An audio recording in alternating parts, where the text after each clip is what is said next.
حاول ذلك الشخص سرقة الهاتف والفرار من الباب، ولكن من سوء الحظ أن الباب كان مغلقا بحكمة. ذلك الشخص كان يحاول إخافة القط، وقام بركل زجاج السيارة، مما أتت الرد سريعا وانكسر زجاج سيارته.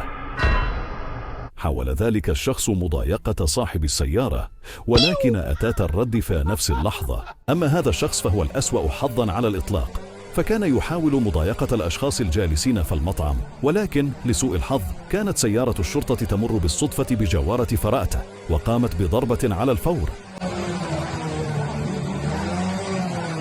هذه السيدة قامت بإهانة صاحب السيارة ولانة رجل طيب، فقد جاءها الرد قاسيا وتعثرت سيارتها.